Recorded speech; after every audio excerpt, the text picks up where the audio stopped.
बहुत समय पहले की बात है। एक गांव आनंदपुर में रामनाथ नाम का एक गरीब किसान रहता था। उसका बहुत छोटा सा परिवार था। परिवार में सिर्फ उसकी एक बेटी थी जिसका नाम सुहानी था। रामनाथ ने बड़ी मेहनत से अपनी बेटी को शहर पढ़ने के लिए भेजा था। सुहानी बहुत ही गुणवान और होशियार लड़की थी। उसी गांव में जमींदार विक्रम सिंह नाम का एक लालची और बेईमान जमींदार रहता था। वह गरीब किसानों को अपनी जमीन ठेके पर देता और बाद में उनसे ज्यादा कर वसूलता था। जमींदार विक्रम सिंह अपनी लालच और चालाकी के कारण पूरे इलाके में मशहूर था। उसका नौकर धनराज हमेशा उसकी चापलूसी करता और गरीब किसानों का मजाक उड़ाता। एक दिन गरीब किसान रामनाथ दुखी होकर जमींदार के पास गया और बोला, मालिक, मुझे भी अपनी जमीन ठेके पर दे दीजिए। मैं मेहनत करके उसमें खेती करना चाहता हूँ। जमींदार ने मुस्कुराते हुए कहा, ठीक है, लेकिन मेरी शर्त यह है कि फसल का आधा हिस्सा मेरा होगा और आधा तुम्हारा। रामनाथ ने मजबूरी में शर्त मान ली और खेती शुरू की। उसने दिन रात मेहनत की और गेहूं की बहुत अच्छी फसल उगाई। जब फसल तैयार हुई तो जमींदार विक्रम सिंह आया और बोला, ये सब मेरी जमीन की उपजाऊ शक्ति है। मेहनत का कोई महत्व नहीं। आधी फसल मुझे दो। रामनाथ मायूस हो गया क्योंकि जमींदार ने अच्छी फसल का हिस्सा ले लिया और उसके पास केवल खराब दाने बचे। वह भगवान से प्रार्थना करता, हे प्रभु, कब वह दिन आएगा जब मेरी अपनी जमीन होगी और मेहनत का पूरा फल मुझे मिलेगा। कुछ समय बाद उसकी बेटी सुहानी शहर से पढ़ाई खत्म करके गांव लौटी। उसने गांव की हालत देखी और अपने पिता से पूछा, पिताजी, सब लोग इतने दुखी क्यों हैं? रामनाथ ने आह भरते हुए कहा, बेटा, यही हमारी किस्मत है।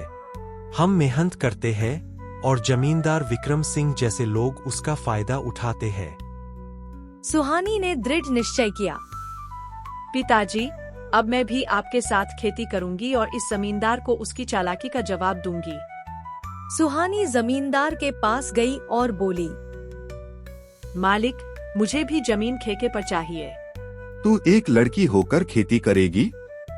खैर ठीक है, पर शर्त ये है कि फसल का ऊपर का हिस्सा मेरा होगा और नीचे का हिस्सा तेरा। सुहानी ने शर्त मान ली और इस बार आलू की फसल लगाई। तो शर्त के अनुसार सुहानी को आलू की बोरी मिली और जमींदार को आलू के पत्ते और घास मिली। कुछ दिनों बाद सुहानी फिर से जमींदार के पास गई। जमींदार ने कहा, इस बार मैं धोखा नहीं खाऊंगा। इस बार फसल का नीचे का हिस्सा मेरा होगा और ऊपर का हिस्सा तेरा। सुहानी ने यह शर्त भी मान ली और गेहूं की फसल बो दी। जब फसल तैयार हुई तो ऊपर सारे दाने सुहानी के हिस्से आए और नीचे केवल जड़े और भूसा जमींदार को मिला। अब तो तू मुझे मूर्ख नहीं बना पाएगी। इस बार फसल का ऊपर का और नीचे का हिस्सा मेरा होगा और बीच का हिस्सा तेरा। ठीक है जमींदार जी। सुहानी ने शांति से हामी भर दी और इस बार गन्ने की खेती की। जब गन्ने तैयार हुए तो ऊपर पत्ते और नीचे जड़े जमींदार को मिली, जबकि बीच के सारे गन्ने सुहानी ने ले लिए। जमींदार विक्रम सिंह गुस्से से कांप उठा, लेकिन फिर उसे एहसास हुआ, शायद यह हमारी ही करनी का फल है।